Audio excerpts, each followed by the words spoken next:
Jenny Fisher is a New Hope resident, so it's exciting, right?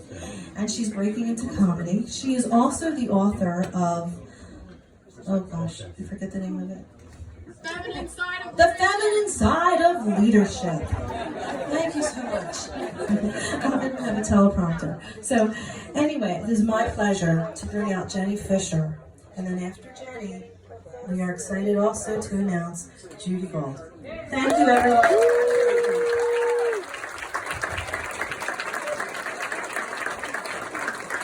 Hello, everyone. Are you excited?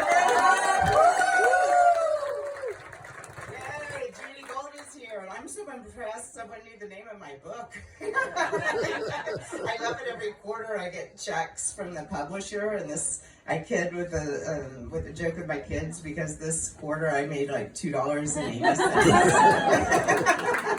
Like, Mom, I'm glad you didn't quit your day job. So I am so excited to be opening for Judy Gold. I mean, wow. And theater comedy. And Judy's been doing comedy for 40 years. She's been writing for hit comedy shows and has won 2 Emmys, so amazing. Nice. And she's also a lesbian, and she's Jewish, and she's menopausal. So that's good. Yeah, it's gonna be really good. I don't need more slack. Yeah. So on the flip side, I am a straight suburban mom who is one bad haircut away from being a Karen. So, Judy, you chose wisely. Anything she says will be funnier than me, right? So, but when I was reflecting on opening, it's the first time I've opened for a big comedian. I usually do open mics for John and Peters. If you guys go to open mics at John and Peters, that's a lot of fun. Monday nights at 9. So anyway, I was reflecting the opening act. It really doesn't. No one gives a shit what I say, right? No one matters. It's Judy. We're all here to see. But the opening act, it's a lot of pressure on all of you. Okay, you guys have 10 minutes. To get your drink on, to open up the diaphragm, start laughing, get loose. Are you ready? You got 10 minutes. Because you know what I think we can do, New Hope? I think we can give Judy the loudest, the wildest opening welcome applause than any town in her tour.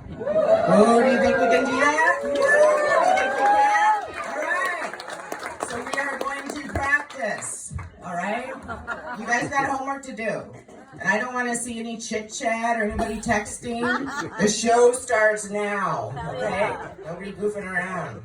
So on the count of 3, I would like you guys to lift the energy in this room. Stand up, cheer, be loud.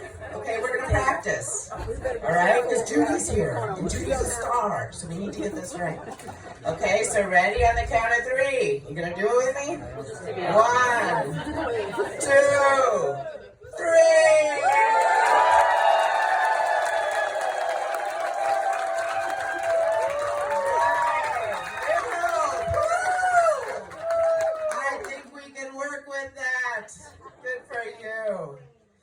So anyway, who am I and why the hell am I up here? It's a good question. So I'm Jenny Fisher. I've been doing sit-down corporate work for the last 25 years. I thought it was finally time to stand up and maybe do some comedy. So I came from California, born and raised in the 70s from divorced family. Divorced parents in a very non-traditional family. And I was always very jealous of my friends that came from super traditional religious families. They would go to church on Sunday and have big family get-togethers, big holidays, go to like Hebrew school and Catholic school, and God would actually confirm that he loved them. So when growing up, my mom was kind of the hippie spiritual mom. She's a wonderful mom. But the closest we ever got to church is she would drag me and my sister to the strip mall with folding chairs, where we'd all listen to Brother John sing hymns at the dry cleaners. And I used to always bitch, because I was an outspoken child. You know, Mom, this isn't real church. There's no stained glass. There's no organ music. And anytime somebody comes in the door, that little freaking bell rings. It was bad. It wasn't real. But anyway, all that changed when I went to college. And guess what? I met the man of my dreams. Oh, he was perfect. He was tall, dark, and handsome, getting his PhD. And the best part is he came from a super traditional religious family. So I was looking forward to it. So we started dating. I stayed a couple nights at his house. He'd come to my house. And once I was over at his house, and it was the 90s, right? And he had one of those big answering machines where, remember, you hit play and everybody in the whole house can hear him, which you should never do if you're dating. So anyway, he hits play and it's his dad.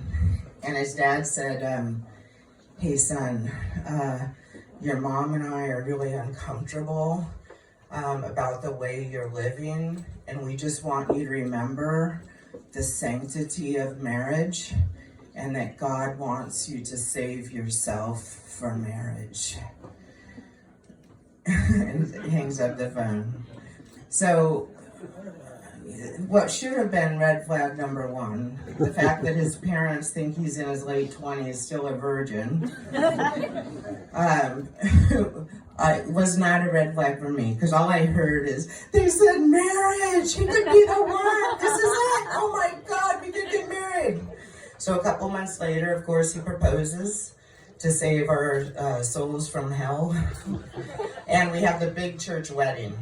You know, and my family was impressed just on my side of the church because they didn't have to bring their own chairs. So we have the wedding, it's wonderful, and a couple months later, we have our first big holiday together. And I'm like, oh my God, Christmas, this is gonna be amazing. We're gonna have, you know, religious festivals and holidays and big dinners and all this good stuff. So I get special presents for my mother-in-law, father-in-law, my nieces and nephews. And then we get there to the dinner, we eat the dinner, and then after dinner, his mom starts getting a birthday cake together. Like, oh, I love Christmas birthdays, yay, I wonder whose birthday it is.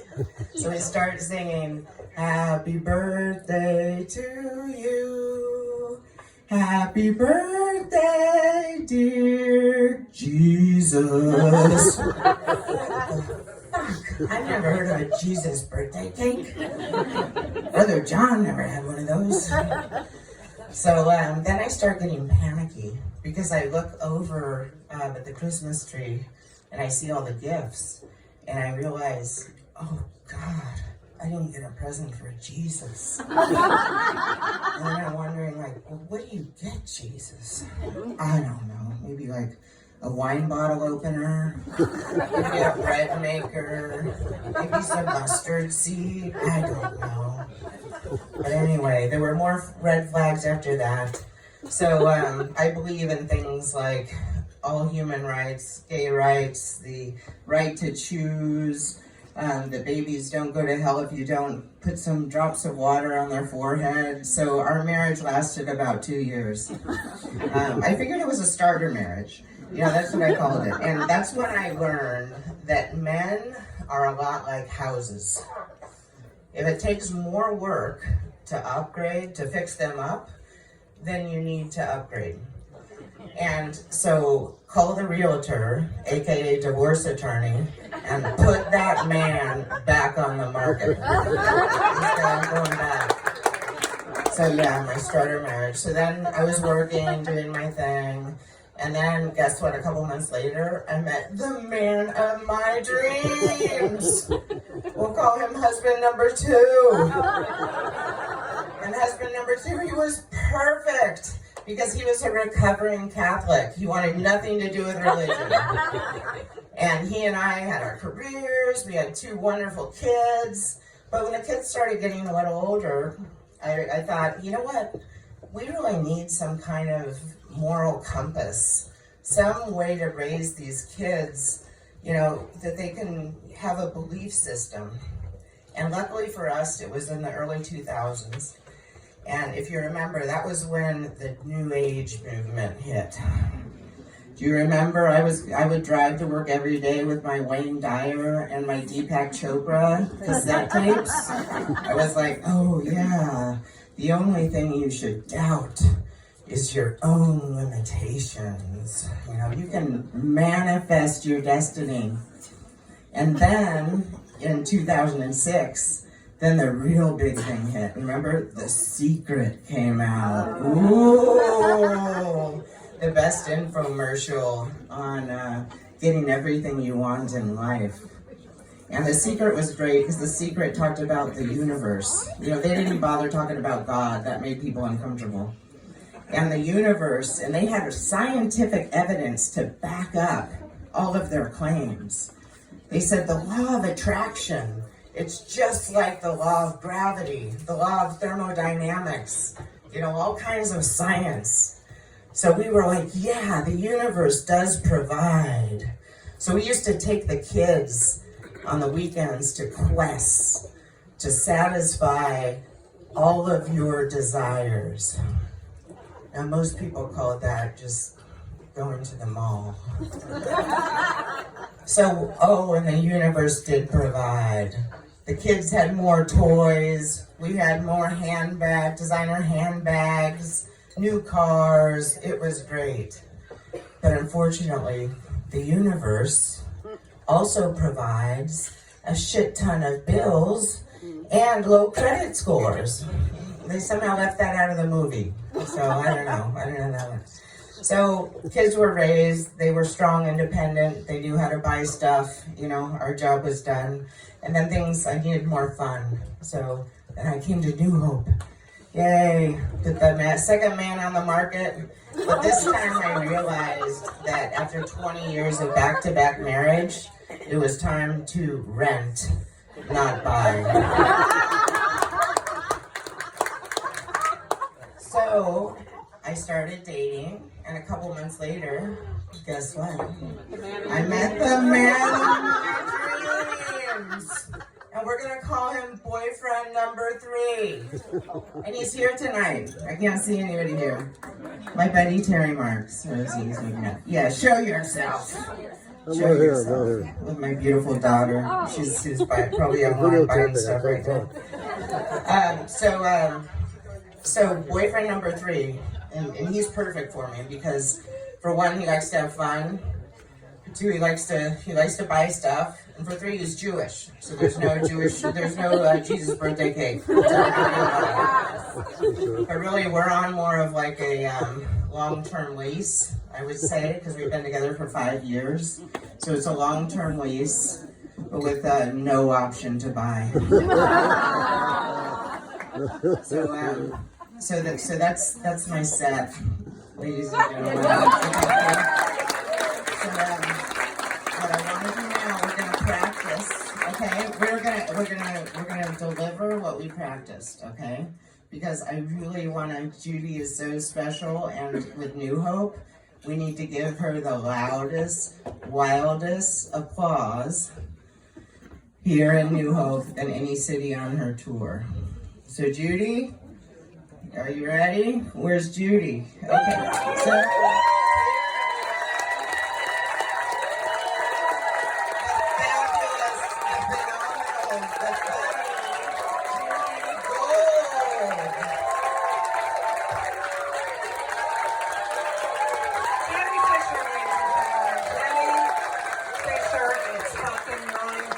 degrees of wind, 9,000 and minus 400 outside.